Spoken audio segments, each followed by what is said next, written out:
Chicago, winter of 1990. A city already exhausted by funerals that blurred together and sirens that never seemed to stop. And on a Tuesday night that never made the papers, a 17-year-old boy named Michael Russo was shot 2 blocks from his apartment building on the near West Side. Not in a robbery gone wrong, not in a crossfire, but as a message meant for someone else.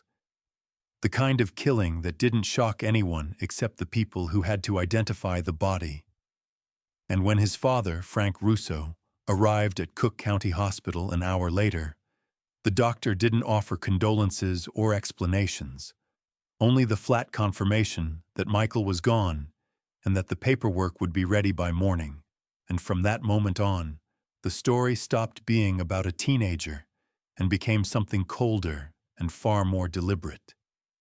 Because Frank Russo did not cry, did not shout, did not ask who did it. He simply stood there long enough to memorize the smell of disinfectant and blood and winter coats. And then he went home and sat alone at his kitchen table until sunrise, understanding something most people never do, that the police would file reports, the detectives would ask questions, and nothing meaningful would happen.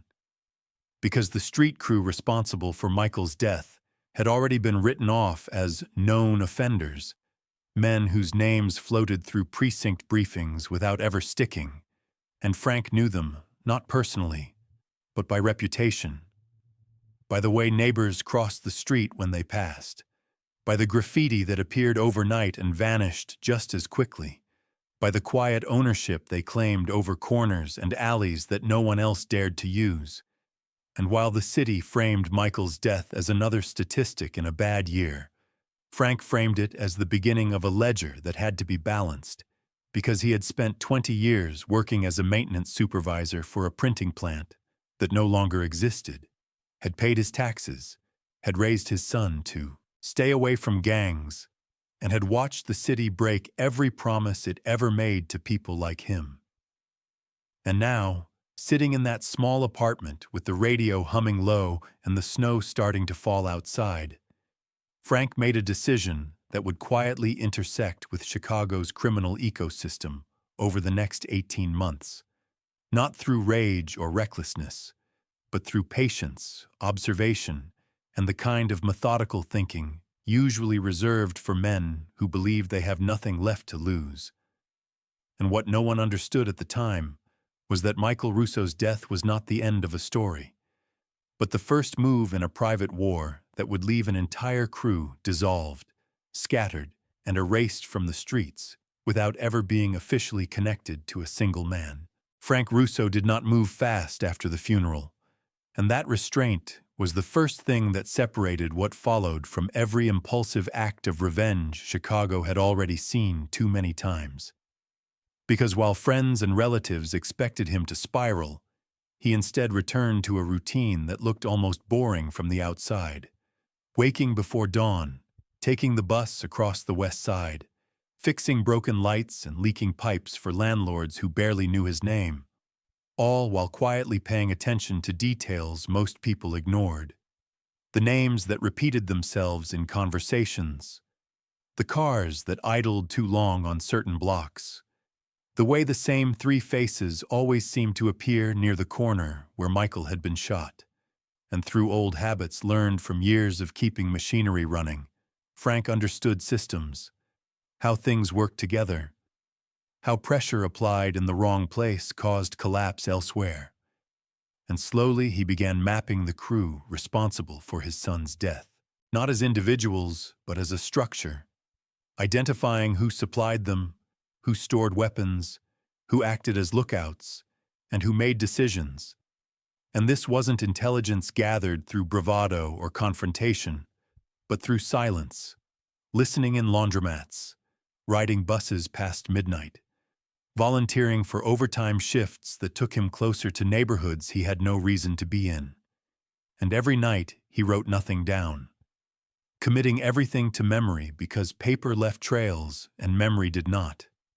And what he learned was that the crew was not powerful, only visible, held together by convenience rather than loyalty. reliant on borrowed apartments, girlfriends who asked no questions until it was too late, and a handful of older men who had survived the crack years by staying just smart enough to avoid prison. And Frank realized something else that hardened his resolve: that the police knew most of this already and simply lacked the leverage or motivation to act, which meant that the city had effectively outsourced justice to the streets, and Frank was now a part of that equation, whether he wanted to be or not. And when the first break finally came, it wasn't through violence but absence. One of the crew's younger members disappeared for 2 weeks after skipping bail on an unrelated charge, leaving gaps in routines that Frank had already memorized, gaps that caused small disruptions, missed handoffs, arguments on corners, paranoia. And by the time the boy resurfaced, thinner and shaken, the crew was already fracturing under its own weight, and Frank watched all of it with the same detached focus he once used to diagnose failing equipment, understanding that systems rarely needed force to break, only time and pressure applied in the right sequence. And by the summer of 1990, as Chicago baked under heat waves and sirens blended into background noise, Frank Russo had completed his map, and with it, he understood exactly where the crew was weakest, and more importantly, how their own habits would do most of the work for him, leaving him only to decide when to move, not if. Because by then the war had already begun, even if no one else knew they were standing inside it. Frank's first move did not look like a move at all, which was exactly why it worked. Because instead of confronting anyone directly, he inserted himself into the margins of the crew's daily life in ways that felt invisible and harmless, offering rides to men whose cars were constantly breaking down, fixing a broken door for a girlfriend who didn't ask questions, helping an older supplier move equipment out of an apartment slated for inspection. All favors that created familiarity without suspicion, and through those small acts, he confirmed what his mapping had already suggested: that the crew relied on convenience more than discipline and mistook routine for security. What Frank learned during those weeks was not just who was involved, but how careless they had become, leaving weapons unsecured, trusting the same meeting spots, assuming no one outside their circle was paying attention, and most importantly, assuming that Michael Russo's death had ended the matter entirely. Frank never corrected that assumption. He let it harden. At the same time, he began applying pressure so subtly that it was mistaken for bad luck. Anonymous tips that led to minor police interruptions. Nothing that resulted in arrests, but enough to force the crew to shift locations and break habits. A stolen car reported just early enough to cause a missed meeting. A landlord suddenly enforcing a lease violation that pushed a stash apartment offline. None of it pointed back to him. None of it escalated fast enough to trigger retaliation. Instead, it introduced doubt, and doubt did more damage than force ever could. Members started accusing each other of talking. Alliances thinned, and the older men who held the crew together began arguing over whether the operation was worth the attention it was drawing. Frank watched these fractures widen and waited, because he understood that collapse was rarely sudden, it was cumulative. And when the first real act of violence finally came, it did not happen on his terms, but on theirs. A botched intimidation meant to reassert control that instead drew police presence and spooked their suppliers. That moment mattered because it forced the crew into reaction, and reaction always favored the patient over the reckless.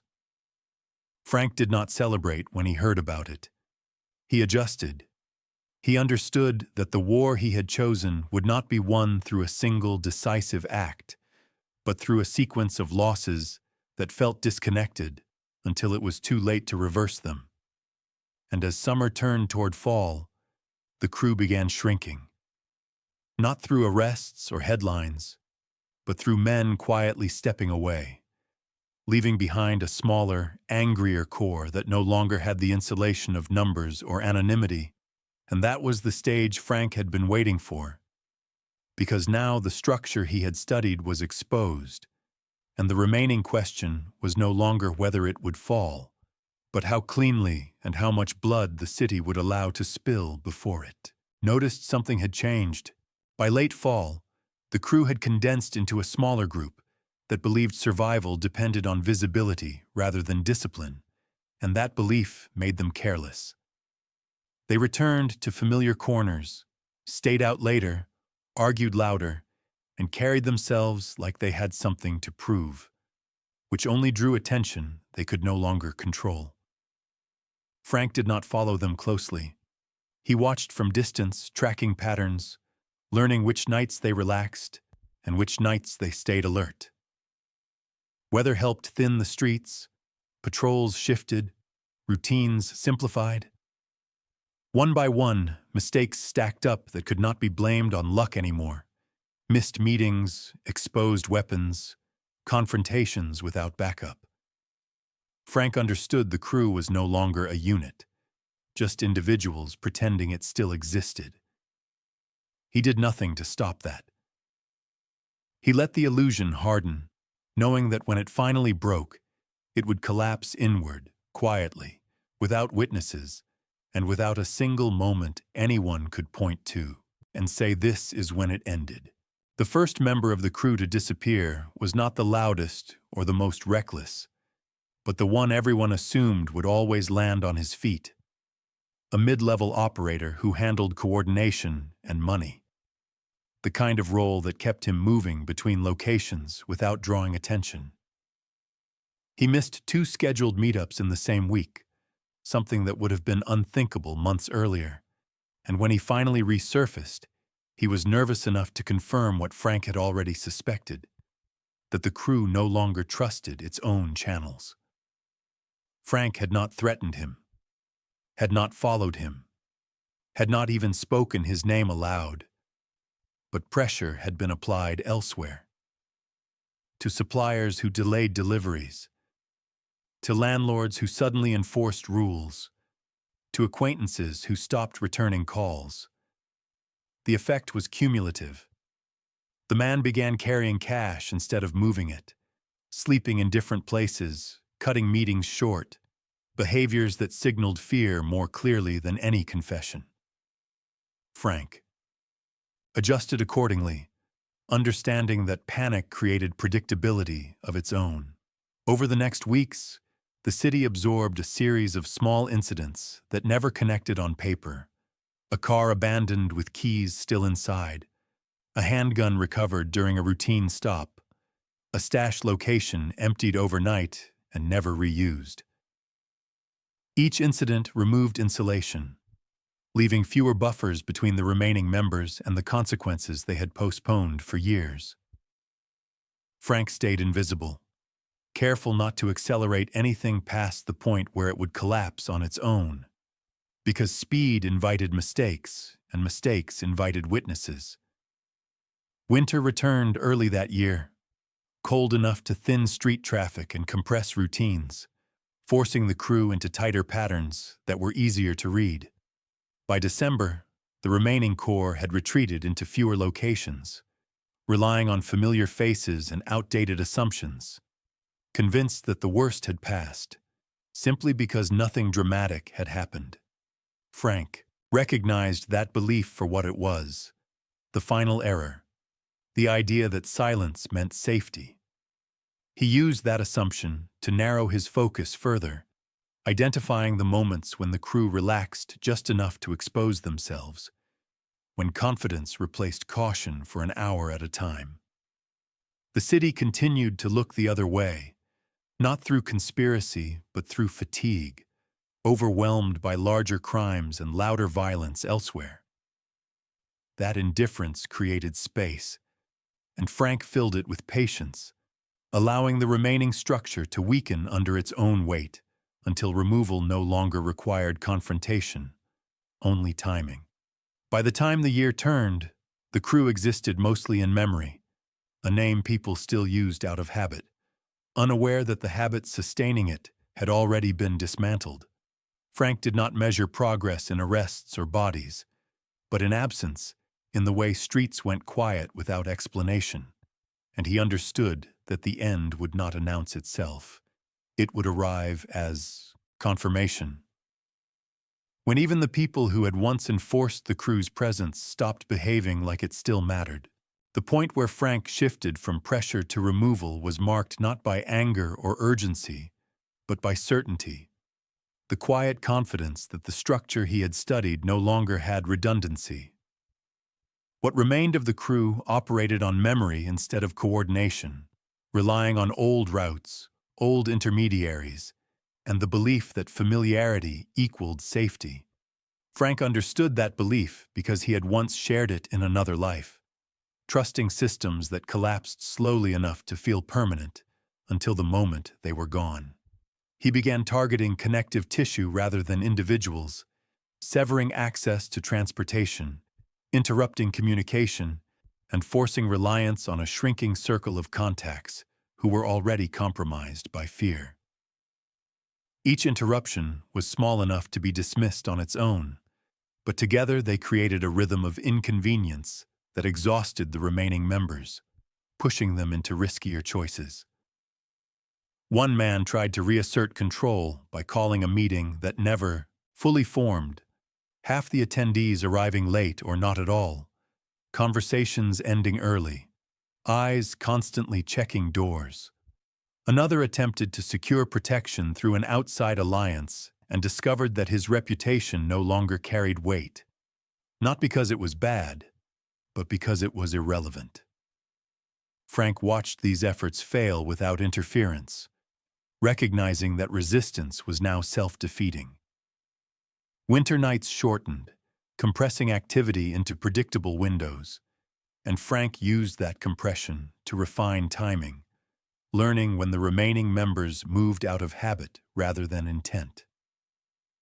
When one of them vanished for good, leaving behind an apartment emptied in a rush and a phone that never rang again, the city treated it as an isolated incident, another quiet disappearance absorbed by a system accustomed to loss. Frank did not need to claim responsibility or even confirm outcome, because the effect was immediate. Meetings canceled, routes abandoned, trust evaporating. Overnight, the remaining men began behaving like survivors rather than operators, avoiding visibility, shrinking presence, conceding territory without discussion. Frank understood then that the war had crossed its final threshold, because when an organization begins prioritizing avoidance over control, it is already lost. What followed required no escalation, only maintenance, ensuring that attempts to regroup stalled before momentum could form. By early spring, the crew's name was still spoken occasionally, but only by people who had not yet realized it no longer described anything real, and Frank recognized that as the true end, the moment when power dissolved not through confrontation, but through collective acknowledgement that there was nothing left to enforce. What followed was not a victory lap or a moment of release, but a long, quiet unwinding that Frank had anticipated from the beginning, because endings like this never arrived cleanly. The remaining men drifted rather than fled, relocating to other neighborhoods, taking temporary jobs, attaching themselves to stronger crews where their past carried less weight. None of them tried to reclaim what had been lost. They understood, even if they never said it aloud, that whatever force had dismantled their operation had done so without leaving a surface to strike back at. Frank monitored these movements from a distance, not to interfere, but to confirm that nothing was reforming, that desperation was not hardening into resolve. He reduced his attention gradually, the way one steps away from a machine that has finished shutting down, listening for any sound that suggests it might restart. The city absorbed the change without comment. Corners that had once carried tension became ordinary. Again, traffic patterns normalized, complaints dropped, and police redirected their focus elsewhere. Michael's case remained officially unsolved, his name buried in a stack of reports that no longer moved. Frank did not pursue closure through the system that had failed him. He returned to his routine, older now, quieter, carrying the knowledge of what he had done without marking it as accomplishment or sin. There were no celebrations, no confessions, no reckoning. The crew was gone, not defeated in a way that could be recorded, but rendered unnecessary, stripped of relevance until it dissolved. Frank understood that this was the only ending that could hold, because anything louder would have invited response, and response would have reopened a cycle he had worked too carefully to close.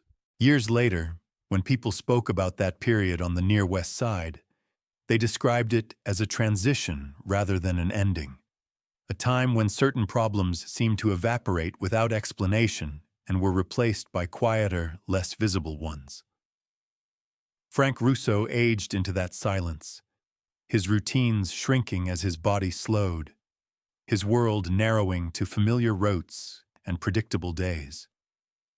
He never spoke about Michael beyond what was required, never corrected rumors, never claimed meaning from what had happened, because meaning invited inspection, and inspection invited questions that served no purpose anymore. The city continued forward, indifferent as ever, absorbing new violence, new names, new stories that pushed older ones further into the background. Occasionally, Frank would pass a block that once carried weight and feel nothing at all. No satisfaction, no regret, only confirmation that the structure he had dismantled had not reassembled itself in another form. That absence mattered, more than memory. When Frank died quietly in the late 2000s, his obituary listed him as a maintenance supervisor, a widower, a lifelong Chicagoan, and nothing in print suggested that his life had intersected with anything larger than that. Michael Russo remained a cold case, unsolved and officially unresolved, another entry in a system that measured loss but rarely explained it. What endured instead was the outcome: streets that never quite returned to what they had been, habits that changed without discussion, and a lesson that circulated invisibly through the neighborhood: that some wars were not fought to be won, but to be ended so completely they left nothing behind to prove they had ever happened at all. The story never became a headline, never earned a name the city could remember, and that anonymity was the final confirmation that Frank Russo had succeeded. No trials followed, no confessions surfaced, no official narrative replaced the silence. The gang did not fall in a night. It simply stopped existing, dissolved into other lives and other failures. What remained was absence, the kind that reshapes streets without announcing itself. Frank carried that knowledge alone until the end, not as pride or guilt, but as certainty, knowing that the city would move on, and that the most complete form of revenge was not being remembered at all. If you try to pinpoint the exact moment the crew ended, you won't find it, because endings like that are designed to be untraceable, scattered across days that looked ordinary from the outside. The closest thing to a turning point came in early 1991, when a new group attempted to inherit the vacuum left behind, assuming the territory was simply available because no one was visibly holding it. They moved in with the usual signals: fresh graffiti, a few loud confrontations, an exaggerated show of confidence meant to establish a name quickly. For a week or two, it looked like the old cycle had simply restarted. But the neighborhood had changed in ways those newcomers didn't understand. People were less reactive. Conversations stopped faster. Doors closed earlier. The streets had learned a different rhythm, one shaped by the memory of containment and the cost of visibility. The new group's tactics drew attention not just from rivals, but from residents who had no interest in another season of instability. And that attention became pressure. It wasn't Frank applying it this time, because by then he had already stepped back. But the pattern he had forced into place continued operating on its own. The newcomers found their suppliers unreliable, their meeting spots compromised, their allies hesitant. Small setbacks stacked quickly, and within months they faded, absorbed into larger crews or erased by the same environment that had stopped tolerating loud disruption. This is the part most people miss when they romanticize revenge stories. The real result is not a dramatic collapse, but a shift in what a place will allow. Frank had not just removed men. He had removed permission. He had demonstrated quietly and efficiently that unchecked violence could produce a response even when official systems refused to. That response didn't look like justice in any clean sense. It looked like people adapting to survive. It looked like corners changing hands without arguments, disputes dying before they formed, and the kind of silence that doesn't mean peace so much as exhaustion. Michael Russo's death remained on paper, unresolved, but on the street it had produced a consequence that mattered more than a case number, a recalibration that made repetition harder. And that is why the story ends the way it does. Not with a final shot or a final arrest, but with a city continuing forward, reorganized around absences, carrying on as if nothing happened. Because in Chicago, the most permanent outcomes are the ones no one can prove. What made the aftermath endure was not fear, but habit. The way people adjusted their behavior without ever agreeing to do so, responding to patterns rather than orders. Shop owners stopped tolerating certain faces. Building managers enforced rules they had ignored for years. Residents learned which calls were returned and which were not, shaping cooperation through repetition instead of instruction. This wasn't civic renewal or moral correction, just a collective preference for predictability over chaos. A preference that hardened quietly because it was never debated. Frank watched this from the edge of his own life, aware that the system now functioned independently of him, and that any attempt to reinsert himself would only contaminate what had stabilized. He kept his distance, limited his movements, and allowed time to do the work it always did best, erasing edges until what remained looked inevitable. On rare occasions, someone would bring up Michael's name in his presence, usually years later and without context, and Frank would acknowledge it once and move on, refusing to convert memory into currency. The police never revisited the case in any meaningful way, not out of malice but because there was nothing left to pursue. No active conflict, no cooperating witnesses, no pressure from above to reopen old wounds. Files aged, personnel rotated, attention drifted. What replaced the crew was not a successor but a gap, a thinning of intensity that never quite refilled, because the conditions that had allowed it to thrive were no longer tolerated. This is how the city actually changes, not through reform or reckoning, but through subtraction that goes unannounced. The violence didn't end. It redistributed, diluted, learned to stay out of sight. Frank understood that better than anyone, because he had acted not to cleanse the city, but to stop one specific sequence from repeating. He succeeded because he never tried to make the outcome visible. By the time people noticed the difference, they could no longer trace it back to a cause, and without a cause, there was nothing to challenge, nothing to reverse, only a new baseline that everyone quietly agreed to live with. In later years, criminologists and journalists would point to Chicago's early 90s transition as a statistical shift, a fluctuation in charts that showed certain neighborhoods cooling while others overheated. and none of them would identify the micro-causes that made those changes stick. They spoke about policing strategies, demographic movement, economic cycles, all explanations that sounded complete enough to discourage deeper inspection. What they missed was the human layer beneath those trends, the accumulation of small decisions made by people who had learned, through experience rather than instruction, that visibility invited correction. Frank's war had never been about erasing crime, an impossible goal in a city built on pressure, but about compressing it, forcing it to operate within limits that discouraged expansion. He had not replaced one crew with another, or imposed a hierarchy, or claimed territory.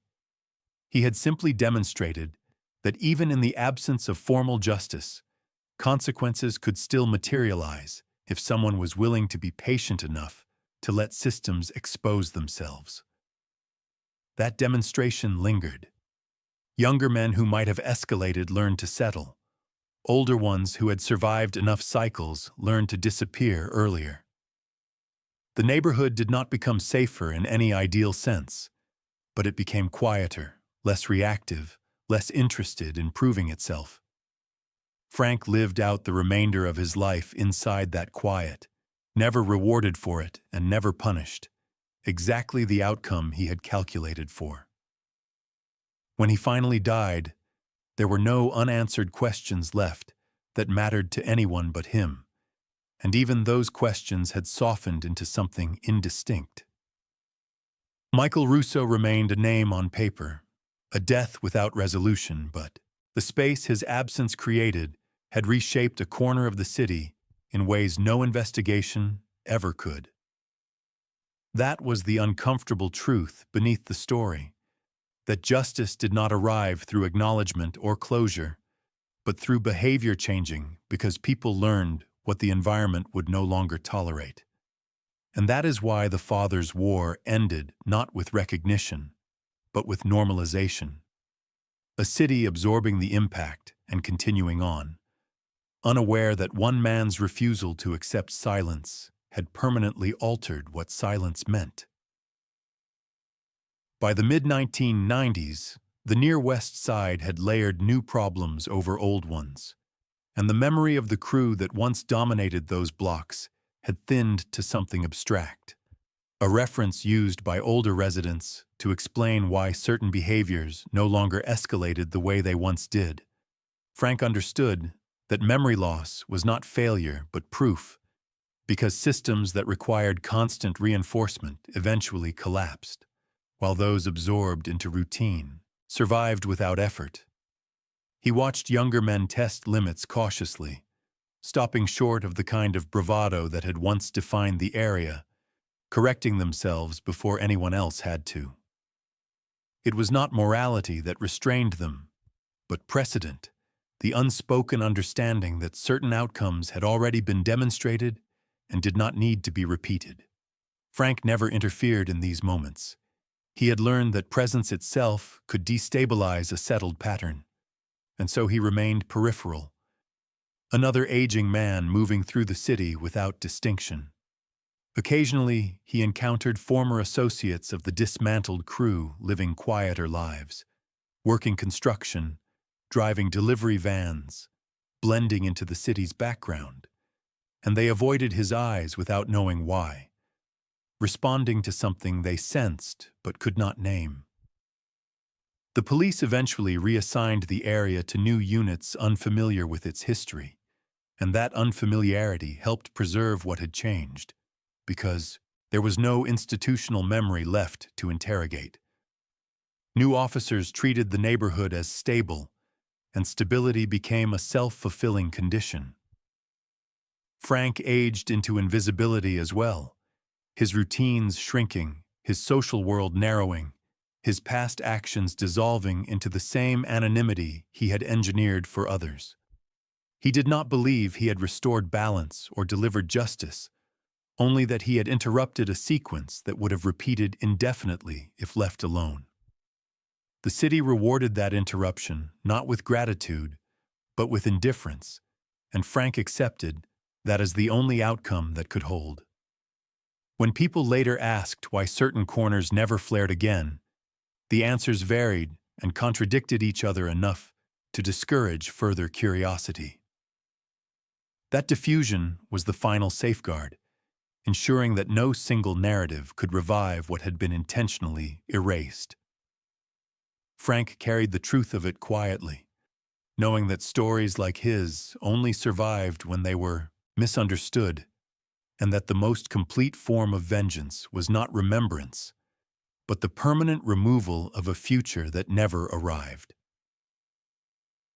The city never connected the disappearance of that crew to Michael Russo's death, and that disconnect was essential, because connection invited interpretation, and interpretation invited judgment. Frank had understood from the beginning that if his actions ever formed a clean narrative, they would fail. Narratives demanded heroes and villains, conclusions and lessons, and none of those could survive scrutiny in a place like Chicago. What endured instead was a pattern so ordinary it became invisible. Streets once marked by territorial signals lost their markings and never regained them. Arguments that would have escalated into retaliatory cycles stalled out after a single incident and then dissolved. People adjusted expectations downward, not out of fear, but because escalation no longer produced advantages. Frank observed this shift with the detachment of someone watching a machine finally settle into balance.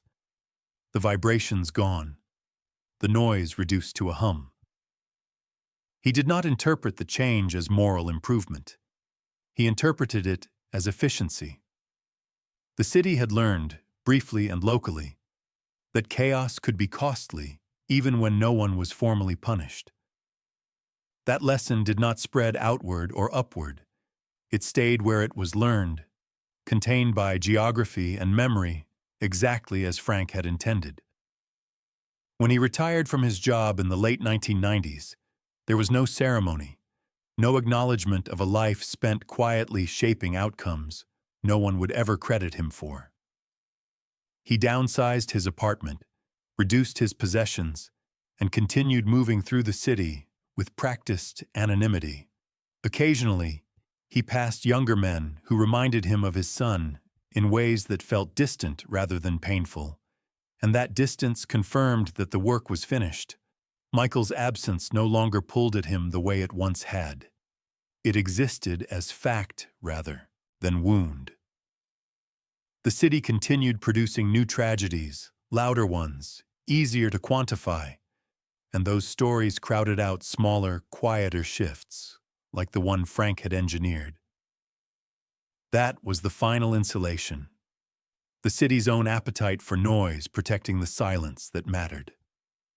By the time Frank's name disappeared entirely from any context beyond old utility bills and faded employment records, the sequence he had interrupted had lost all momentum. The crew was not remembered because it had not been defeated in a way that created myth. It had simply been rendered obsolete. And in a city built on replacement rather than resolution, obsolescence was the closest thing to an ending that ever lasted. What Frank never anticipated was how completely the city would accept the absence he had created. Not as relief, but as a baseline, a new normal that required no explanation because it fit neatly into Chicago's larger rhythm of loss and replacement. The neighborhood did not heal in any meaningful sense, but it stopped bleeding in the same places, and that distinction mattered more than anyone admitted. Residents learned which hours were quiet and which were not, which routes felt neutral again, which corners no longer demanded attention, and these adjustments accumulated into something resembling order without ever being declared as such. Frank moved through this environment as a participant without recognition, benefiting from the same stability he had engineered while refusing to take ownership of it. He understood that claiming authorship would have undone everything, because authorship invited challenge, and challenge invited correction. Instead, he allowed his role to decay into irrelevance, letting time do what force could not. Occasionally, he encountered fragments of the past in indirect ways. A familiar face aged beyond recognition, a nickname overheard without context, a story told inaccurately enough to be harmless. Each encounter confirmed that memory was dissolving faster than consequence, which was exactly the balance he had aimed for. The police closed Michael's case administratively, not with resolution, but with expiration, a procedural end that matched the quiet nature of everything else that followed.